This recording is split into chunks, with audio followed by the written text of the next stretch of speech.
Ito mga kapulido, counterclockwise yan. Ito naman pa kanan. Inubos itong 1 litro. Aapaw ho ito mga kapulido. Okay mga kapulido, yan. Tapos na natin gawin.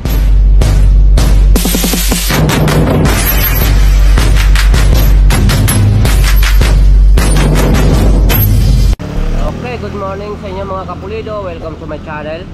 Video natin ngayon is about change oil. Mag-change oil tayo ng Aerox version 2 natin. Paano ba mag-change oil ng sa ating mga motor? Ito papakita ko sa inyo mga kapulido kung paano tayo mag-change oil at paano i-change oil ang motor. Ito may mga bagay na ako na ipapakita ko sa inyo. Itong gamit nating langis mga kapulido, polysynthetic to. Saka ito GBT sa gear oil, sasabay natin ang gear oil. Saka ito motol ang gamit natin ngayon. Advice ko lang sa inyo mga kapulido, kapag mag-change oil kayo ng motor, huwag yung tipirin ng langis ang motor nyo. Kailangan ang gamitin nyo polysynthetic. Polysynthetic ang gamitin yung langis para mas maganda po. Pag naka-polysynthetic, huwag kayong gumamit ng semi-synthetic. Saka mamaya, pagkatapos natin mag-change oil, itong ano na natin, ipapakita ko rin sa inyo kung paano natin i-re-reset itong langis natin. Ito mga kapulido, yan, kung paano natin i-re-reset ito. Kasi kailangan pagkatapos ng change oil, kailangan itong ano natin dito, yung oil natin dito, kaya i-reset natin yan, back to zero natin mga kapulido. Itong video na to mga kapulido, kumbaga kompleto to, kung paano mag-change oil, kung ano mga dapat kailangan gawin, kung ano dapat mga gamiting tools, at kung paano mag-reset ng oil pagkatapos mag-change oil sa ating mga Aerox or kahit anong motor na kailangang i-reset ang oil. Yan mga kapulido, itong gamit natin mga kapulido. Ito, medyo kinalawang na. Number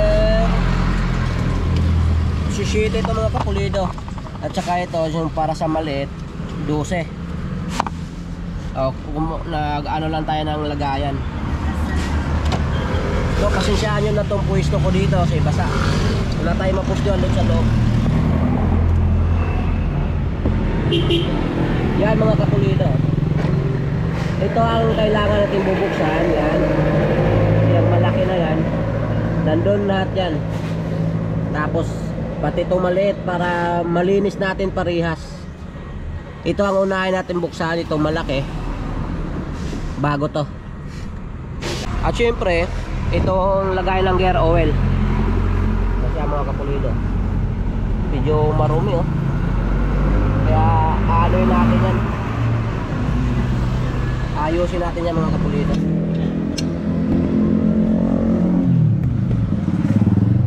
Ito mga kapulido, naluagan na natin, papatuloy na natin yung langis. Kapulido,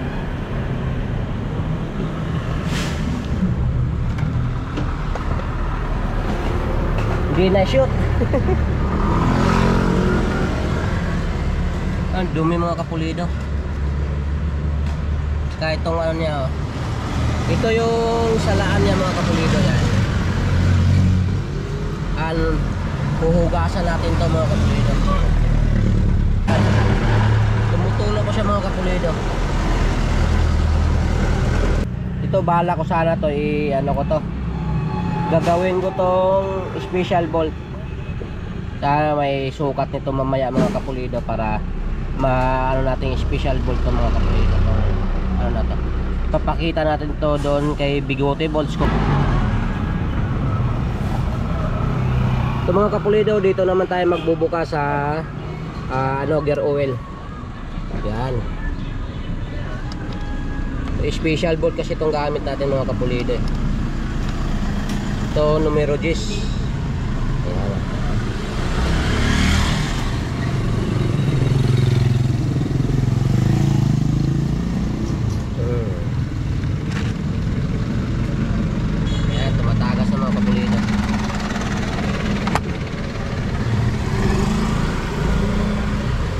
Actually mga kapulido, itong motor ko na to, nakadalawang change oil na tayo.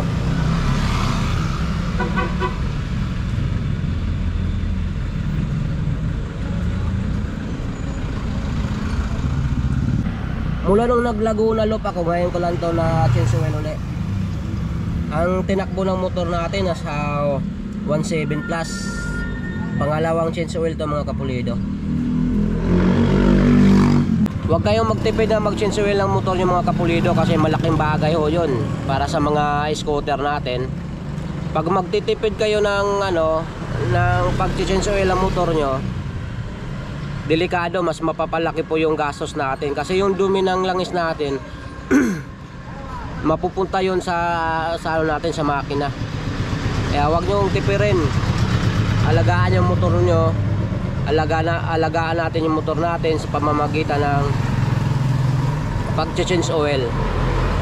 Yung kanina mga kapulido, nabuksan na natin yung training, yung sa ilalim ng motor natin na kailangan para maubos lahat.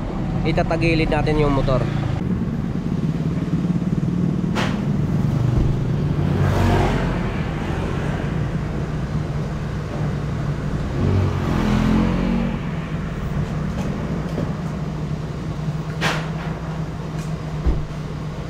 Yan, natagilid ko na.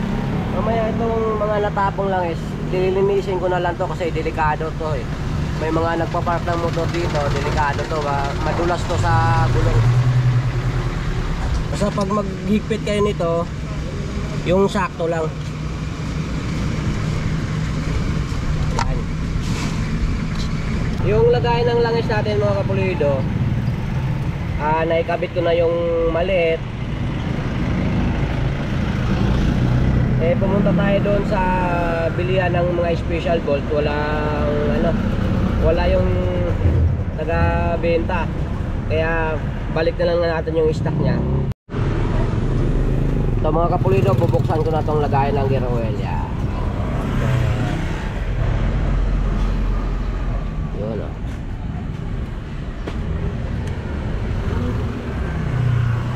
Kailangan yung itong sakit, na to, sakit na to, kailangan wag nyo yung guma. Kaya ibalik nyo yung mga kapulido. Ang dumi ng langis natin, oh. Saka ito, kailangan uubusin nyo to. Uubusin nyo to mga kapulido, to.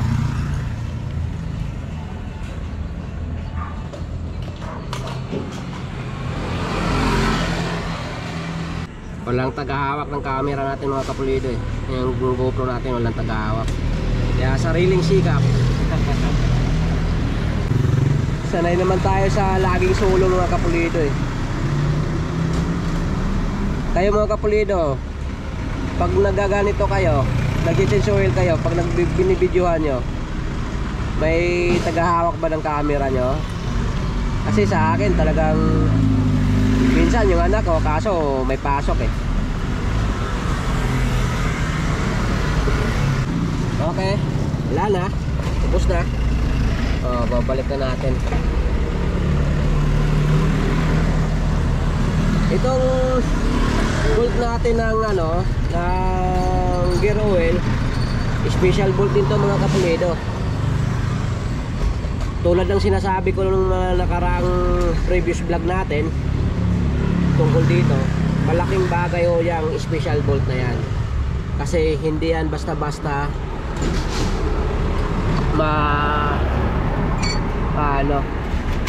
hindi yan basta-basta mabubuksan ng mga mababait na tao.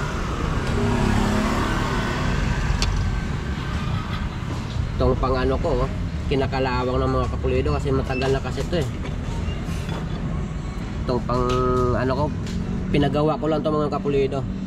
Ulo na ng nut yan, yung kung ano sukat. Tamang higpit lang mga kapulido, huwag masyadong sobrang higpit para hindi ma-loose thread yung thread.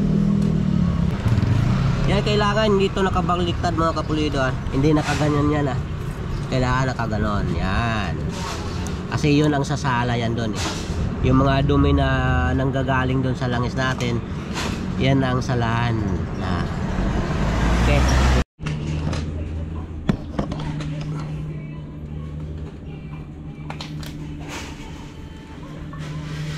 Ito mga kapulido, counterclockwise yan.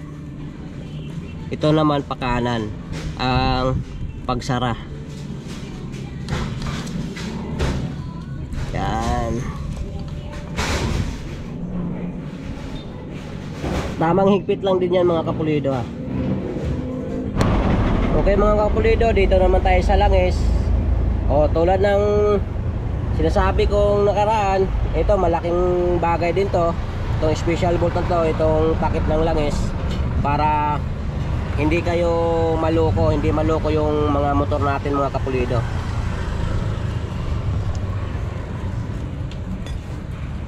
Ito mga kapulido, gumawa pala tayo ng disposable na embudo. Yan, umano tayo naghanap tayo ng hose. Eh, malapit naman kami sa junk shop, kaya nakakita ako ng magandang hose, oh, kapal. Tapos ito, bumili lang tayo nito, mura lang tong embudo na to mga kapulido. Pinasok ko lang dito, medyo masikip, ininitan ko lang, yan oh. Para dito natin ilagay. Oh, no, di. Oh, pasok na pasok mga kapulido, di ba? Oh. Kailangan linisin niyo lang maayos mga kapulido yung loob ng embudo nyo tsaka yung hose, para walang duming masasama. Take note ito mga kapulido, huwag nyo itong ubusin, kasi pag inubos itong 1 litro, aapaw ho ito mga kapulido. Kailangan magtira kayo ng mga nito, mga 1/4. O diba, basta magtira lang kayo, huwag nyo ubusin kasi aapaw yan sa nyo eh.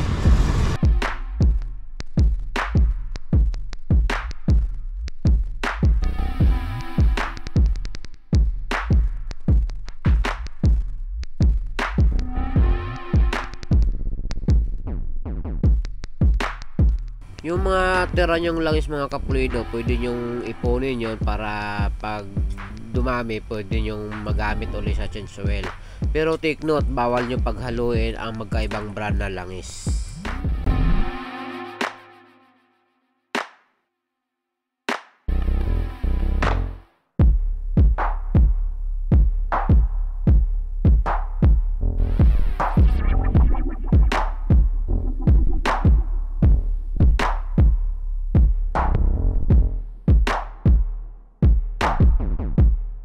Ilagay natin yung langis. Ngayon naman, i-reset natin yung langis, kasi bago tayo change oil, i-reset natin mga kapulido. Ito pala mga kapulido, may ituturo din ako sa inyo. Hindi ko to nasabi sa inyo noong nakaraan. Itong menu natin mga kapulido, ginawa ko na tong passing.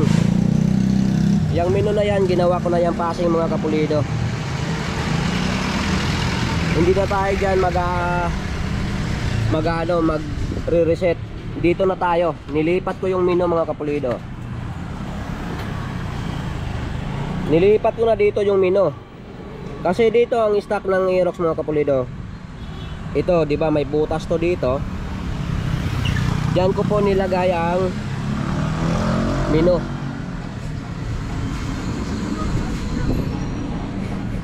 Kasi ang menu mga kapulido, nagagamit lang natin pag tuwing nag-change oil tayo, di ba? Kaya ginawa ko, itong stock ng menu, ito ang ginawa nating passing. Para pag babiyahe tayo. Pero yung passing, hindi ko sinabay sa busina. Huwag nyo isabay sa busina ang passing yung mga kapulido. Kasi yun, pag matsimpuhan tayo ng MMD or LTO, bawal o yun. Ibukod nyo ang ang passing nyo. Ito na.